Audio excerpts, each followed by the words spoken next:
So what were you like as a kid? Were you always into music? Yeah, pretty much at an early age, I was into music, all kinds of different stuff, and when in my teens, I got into '90s rave scene. So yeah, that was my entry into music. What were some of your early influences? Early influence. Oh, kind of eclectic. The first kind of things I bought as a kid was hip hop, blues, and the Prodigy, which is kind of rave, hardcore, whatever. So yeah, that was my first three things that I ever bought, music wise. So yeah, it's a bit of a random selection, and then after that, just basically rave and jungle and that kind of garage scene in the '90s. That was what made me fall in love with music. Most memorable gig that you ever played? I played one time with the Wu-Tang. I played in the room, and the Wu-Tang were playing that day in Brixton and the Jizz, and so because I've been a big Wu-Tang and hip hop fan, so yeah, that was probably one of the coolest things that I remember doing. Oh, amazing. So for people who may not know your sound yet, how would you describe your style? Oof. To use a word everyone uses too much, eclectic, because I play all kinds of stuff.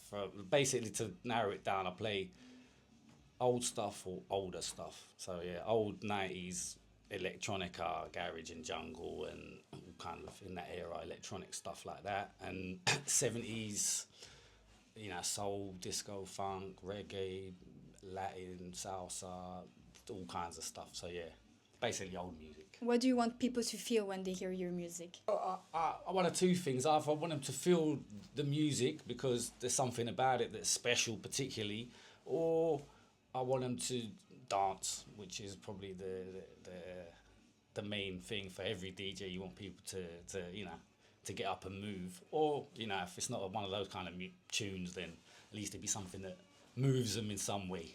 And where do you find the music that's gonna move the people in the dance floor? Where do I find it?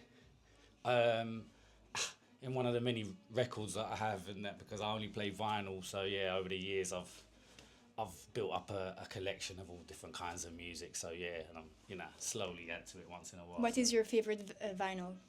Oh, yeah, that's too many. That's an impossible question to answer. There is so many favourites. I always say that I don't have any favourites, but I've got lots of favourites. Top three? Nah, I couldn't even go near a top 30.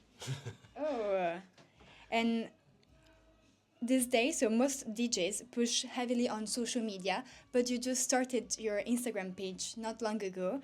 So how do you promote yourself and build your audience without relying on constant posting?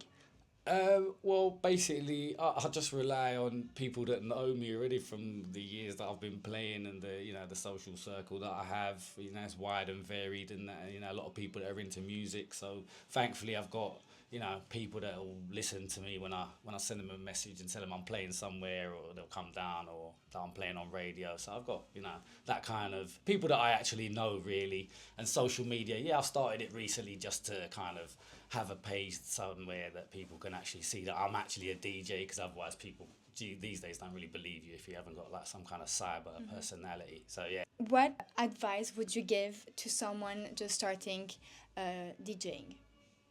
Be yourself, which is it sounds rubbish, but yeah, just enjoy the music that you love, and and that will hopefully be infectious for other people that listen to the music that you love, and then you'll be a DJ playing the music you love. So yeah, hopefully. Okay, thank you so much. You're welcome. This was Brixton Radio.